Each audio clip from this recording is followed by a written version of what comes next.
ఒక ప్రాంతాన్ని దత్తక తీసుకుని ఇక్కడున్న ప్రజలందరినీ సొంత కుటుంబ సభ్యులుగా వాళ్ళు చూసి ఒక ప్రేమతో వాళ్ళ పలకరింపు, ఒక ప్రేమతో వాళ్ళందరినీ చూసుకుంటాం. ఇక్కడున్న ప్రజలందరికీ తెలిసిన విషయం. అందుకే ఈ వ్యవస్థకి మేము అండగా నిలబడ్డాం, ముందు ముందు కూడా నిలబడతాం. ఈరోజు మాంచో గారి తల్లిని కూడా కలుస్తాం జరిగింది. ఆమెకు చెప్పాం, మొదటిసారి మాంచో గారు కలిసినప్పుడు నాకన్నా అద్భుతమైన తెలుగులో ఆయన మాట్లాడారు. నేనే ఆశ్చర్యపోయా, ఇంత అద్భుతంగా తెలుగులో మాట్లాడుతున్నారంటారు. మైండ్ ఇంకా ఆ క్షణంలో కాంప్రహెండ్ చేయలేకపోయింది.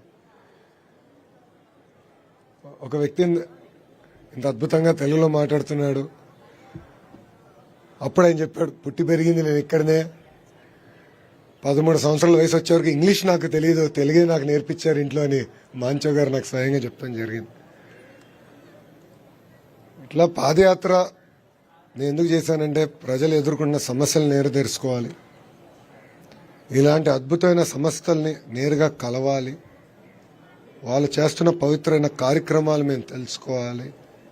దాని తర్వాత జీవితాంతం ఇలాంటి అద్భుతమైన సంస్థలకు అండగా నిలబడే లక్ష్యంతో ఆనాడు పాదయాత్ర ప్రారంభించాం. ఒక మాటలో చెప్పాలంటే నా అదృష్టం ఆర్డిటి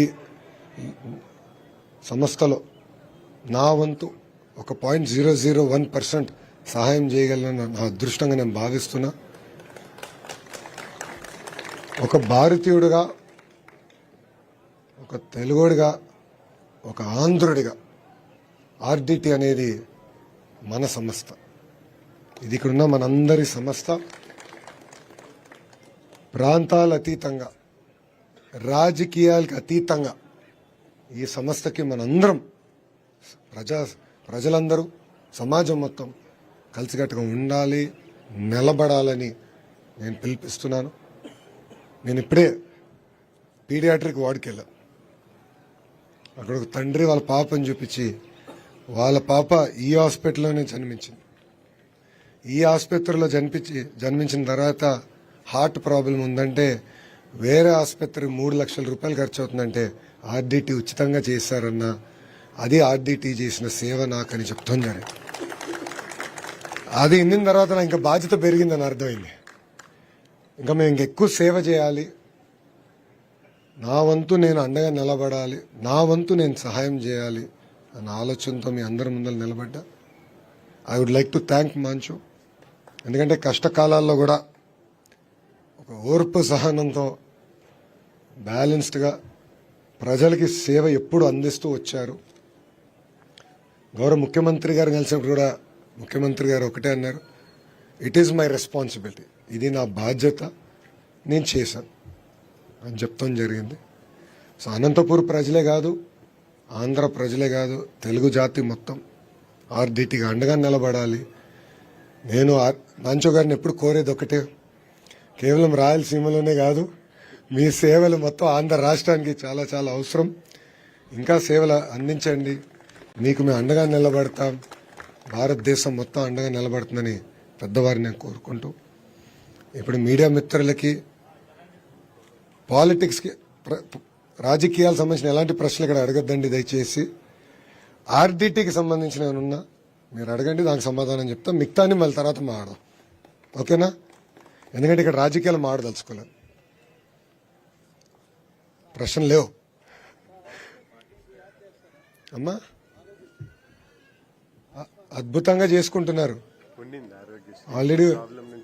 ఇప్పుడు ఏమైందంటే లైసెన్స్ క్యాన్సిల్ అయినప్పుడు ఇబ్బంది పడ్డారు, ఇప్పుడు ఆ లైసెన్స్ తిరిగి వచ్చింది. తప్పనిసరిగా మేము మా సేవలు అందిస్తాం, దాంట్లో ఎలాంటి డౌట్ మాకు లేదు. సో మీకు ఆ డౌట్ అవసరం లేదు.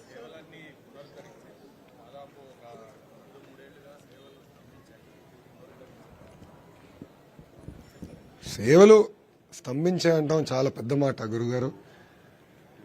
ఆయనకున్న ఇబ్బందుల వల్ల కొన్ని తగ్గించుకోవాల్సి వచ్చింది తప్ప ఆయన మనసులో ఎప్పుడు ఆయన ఒకటే బాధపడ్డారు. మా సంస్థ కానీ మా లెగసీ గురించి కాదు నేను పోరాడేది, సేవ చేయాలి.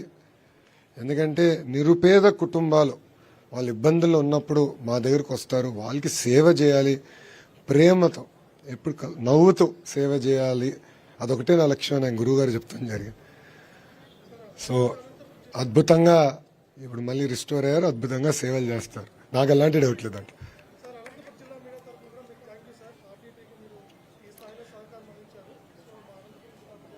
నో థ్యాంక్ యూ చెప్పాల్సింది మాంచో గారికి. ఎందుకంటే 57 సంవత్సరాలుగా కుటుంబం సేవ చేస్తూ వచ్చింది. మళ్ళీ చెప్తున్నా, 0.0001% మేము ఇక్కడ మా వంతు సేవ చేసాం. అది మా అదృష్టం. We are very proud to be associated with this institution. గురుగారిని కోరుకునేది ఒకటే, రాయలసీమనే కాదు ఆంధ్ర రాష్ట్రం మొత్తం మీ వైపు చూస్తుంది.